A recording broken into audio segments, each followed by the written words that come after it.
sou muito mais dedicado ainda ao que aconteceu na história humana, que está para além das narrativas da história convencional, porque há uma indisposição radical dos historiadores de reescreverem a história humana para além de 6.000 anos atrás em detalhes. Porque, de fato, por exemplo, se você chamar um arqueólogo como é o nome do rapaz? Rodrigo Silva. Rodrigo Silva. Ele conhece bem a arqueologia bíblica. Agora, a arqueologia bíblica é muito infantil. A arqueologia bíblica que você conhece, se você é crente, membro de uma denominação, como é o caso dele, que é adventista do sétimo dia, discípulo de Ellen White, você não pode passar daquela cronologia semítico-bíblica que te leva até 6, 7 mil anos atrás, onde Deus criou em 7 dias a criação. O que eu nunca acreditei em momento algum da minha vida. Mas eu acho que ele não leva isso na literalidade. Bom, se ele não leva, é o que ele diz aí em alguns podcasts, em alguns lugares que eu já ouvi declarar. Não é? Mas o tempo de Deus não é o mesmo que o nosso. Aí, sabe qual é o argumento que eles dizem? Não, é porque Deus já criou tudo com aparência de velho. Eu vou ter que conversar com ele de novo. Com a aparência de 4 bilhões e meio de anos na Terra, que é o que a Terra tem. Cara, vamos parar com isso. Você viaja, eu vou para lugares pré-diluvianos. Hoje em dia, você não pode falar de história sem levar a sério a mitologia de mais de 1.600 civilizações do planeta Terra. Dos gregos e dos egípcios, dos hititas e de qualquer outro grupo, indo até a Mesoamérica, as tribos Hopi nos Estados Unidos, em qualquer outro lugar você vai encontrar as mesmas narrativas que a história da arrogância do século XX chamou só de mitos. Mas agora você vai escavando, como por exemplo, em Göbekli Tepe, Karahan Tepe, na Turquia. Turquia hoje é o maior berço de arqueologia. Se você quiser estudar arqueologia séria, vá para a Turquia, para valer.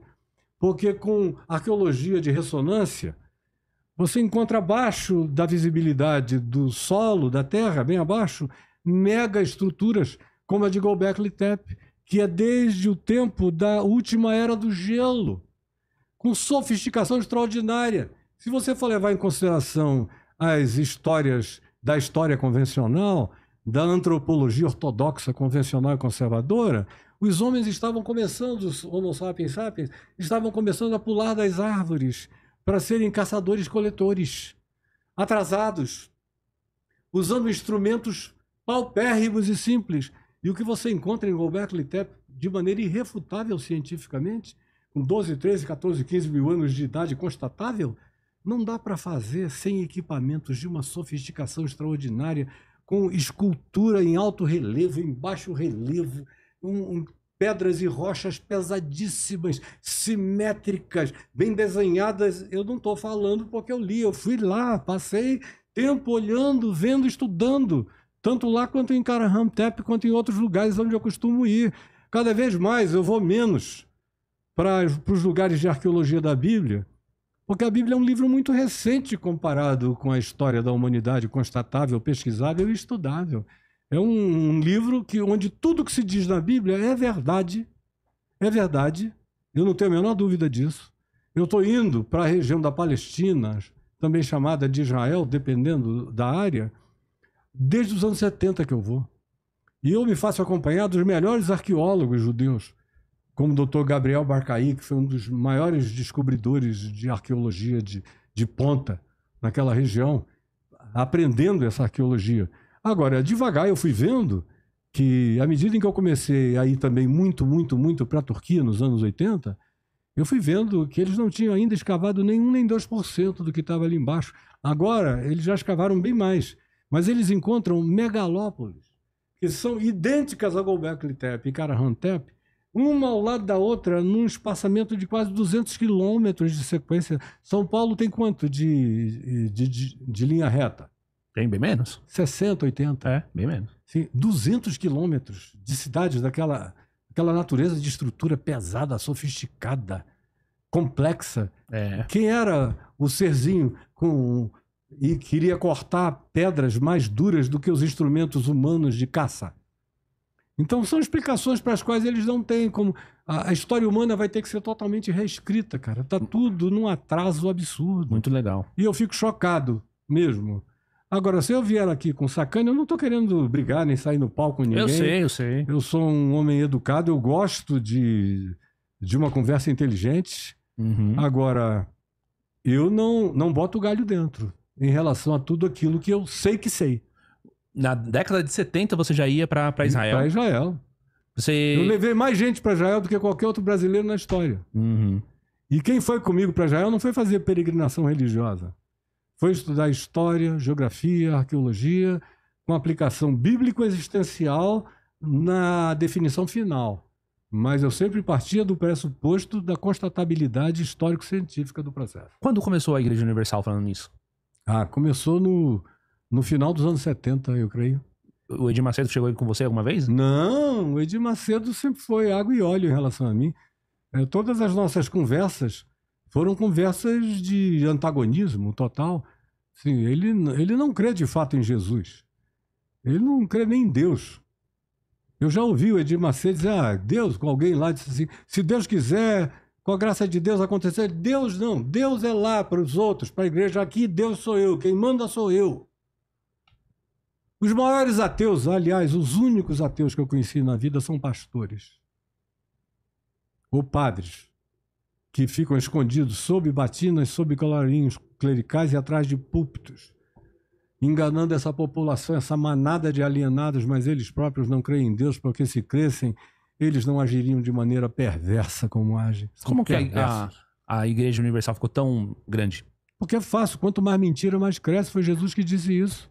É que o pessoal não crê em Jesus, mas está tudo dito no Evangelho. Jesus disse, se eu tivesse falado mentiras, haveria uma multidão comigo, mas porque eu vos digo a verdade, não me credes. Continua tudo igual, meu amigo.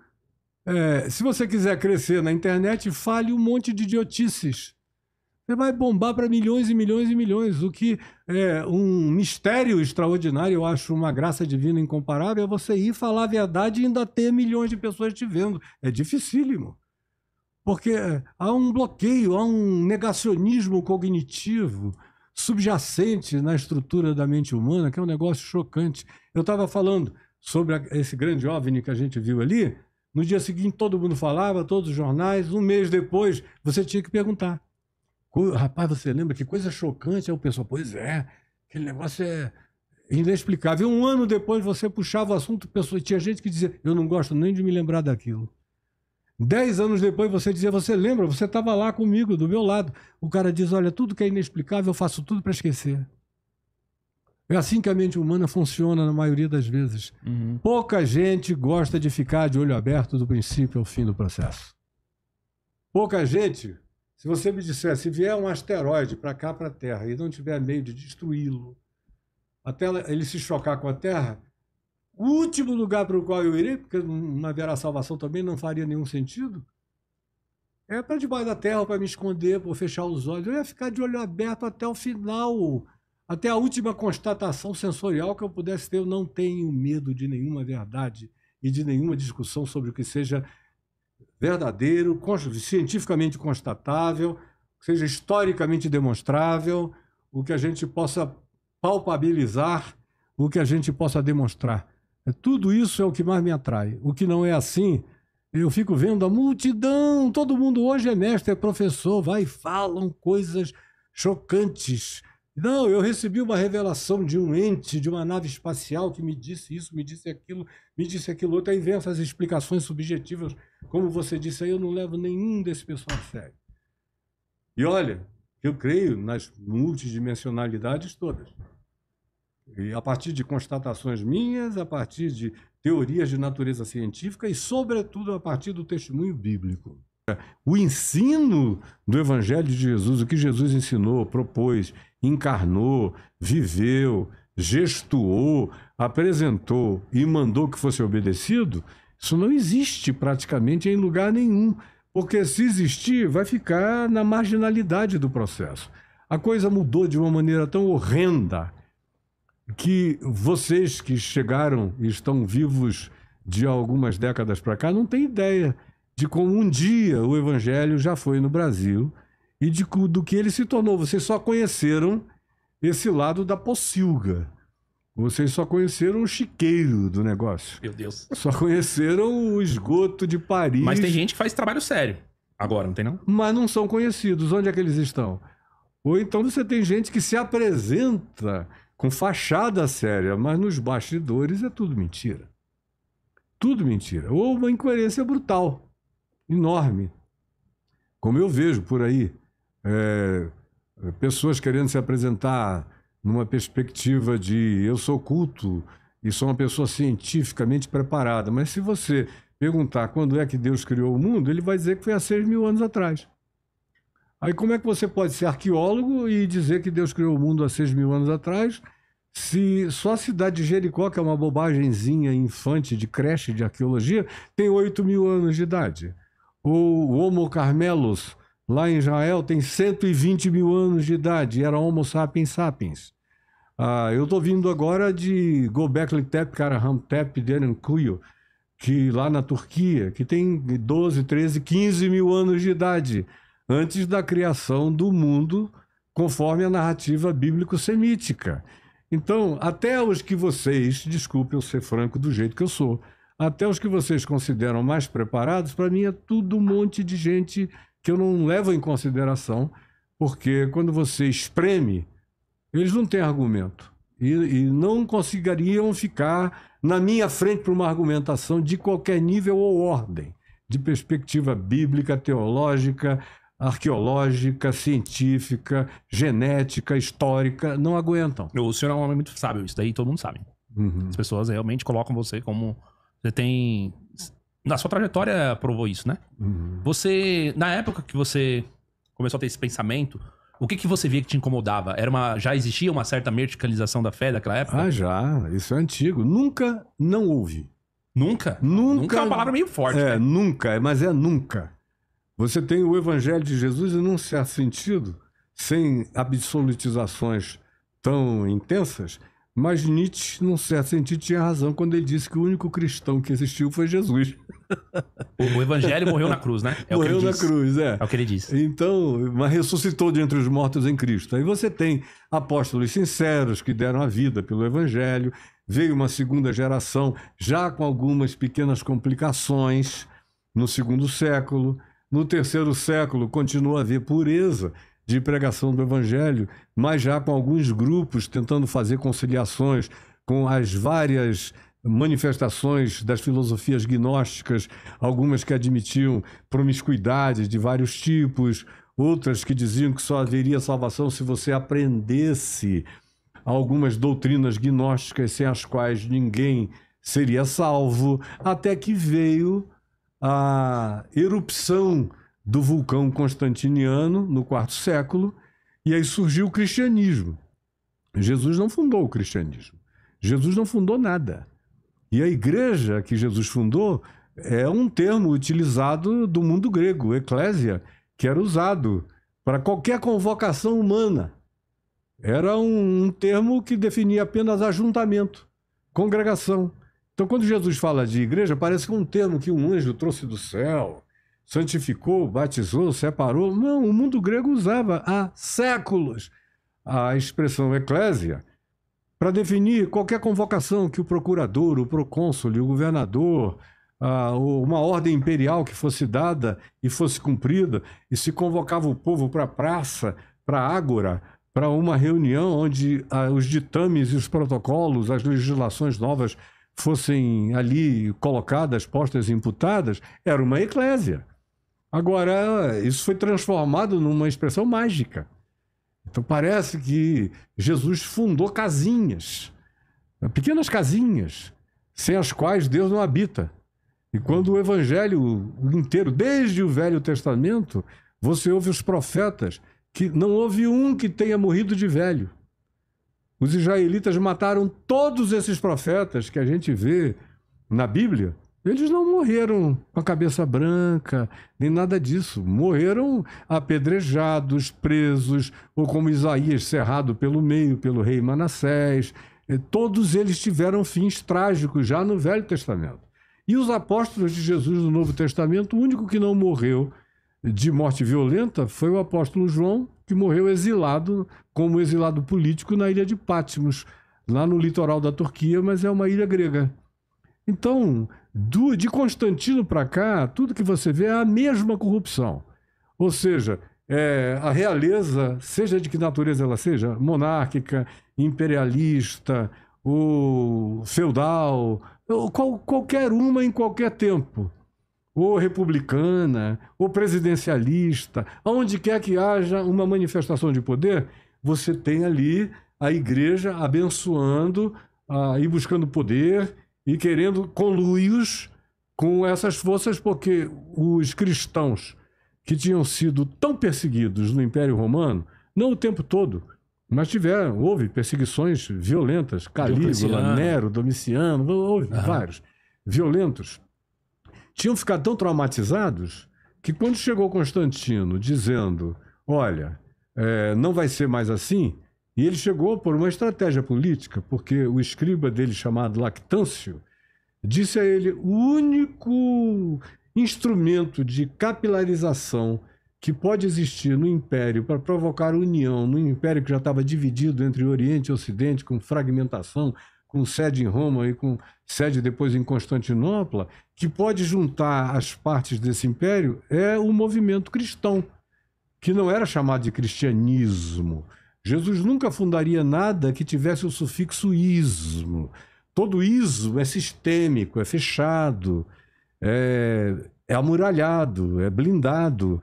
Todas as definições de Jesus carregam um sufixo de qualidade, de ad, no final, de abertura, de definição qualitativa. Mas na sua época, assim, quando você começou as pregações aos 18 anos, você pensava assim? Todo mundo pensava assim ou não? Não, eu pensava assim. Você pensava assim. O meu maior problema, quando eu me converti, foi dizer, meu Deus, eu vou ter que me tornar membro da igreja. Porque era coisa que eu já conhecia desde a infância. Eu não nasci alienado de nada disso. Eu tinha uma avó presbiteriana que tinha se convertido no século XIX. A minha mãe tinha se convertido no início do século XX. Meu pai era um agnóstico que se converteu nos anos 60, depois do golpe militar. Então, na realidade, eu cresci ouvindo todas essas histórias. Eles eram críticos, eles eram cultos, eles eram sensíveis, eles eram perceptivos. De modo que a minha dificuldade nunca foi com Jesus. Eu sempre achei Jesus maravilhoso, eu achei Jesus o máximo. Mas a igreja me afastou durante muito tempo de qualquer vínculo com Jesus, porque parecia que o combo era inseparável, que para crer em Jesus, ser de Jesus e andar com Jesus, você tinha que pertencer a uma daquelas agremiações, a um daqueles clubes, a um daqueles guetos. E eu dizia, eu não vou aguentar um negócio desse. Eu nasci livre, fui educado livre por uma avó que era cabocla de origem indígena nativa, avó materna, a avó paterna era francesa, da família Lavigne, o meu avô paterno era um indivíduo cultíssimo, todos os filhos e filhas tiveram curso superior, isso num tempo em que ninguém praticamente, mulher, tinha, né? Mulher especialmente não tinha coisa alguma. Só tinha filho. Todos formados. E olhe lá, todos os filhos curso superior, todas as filhas curso superior. Então eu cresci num ambiente que de um lado era privilegiado do ponto de vista da selvaticidade natural, amazônida, e de um outro lado tinha toda aquela cultura do século XIX, meu avô era um latinista, e meu pai era um cara da 20 anos, um ser que eu nunca encontrei ninguém como meu pai, com a pluralidade de interesses, de conhecimentos profundos nas áreas, numa polimorfia cultural extraordinária. Então, quando eu me converti, a dificuldade foi dizer, pai, eu só tenho dois problemas. Um são as mulheres, que são umas delícias maravilhosas. Desde pequeno que eu me acostumei, tenho uma facilidade imensa no trato com o sexo feminino, mas isso aí eu venço. O meu problema é que na igreja eu vou ter que viver. E eu acho isso tudo horroroso. Além de haver uma burrice, um anticientificismo total, dogmatismos horrorosos. Se você falar em evolução, o mundo acaba. Se você falar, e olha que eu não sou evolucionista clássico, eu nunca fui. Eu sempre achei que havia uma certa dimensão da criação que o próprio livro de Gênesis atribui àquela perspectiva de criação uma dimensão de desenvolvimento evolutivo.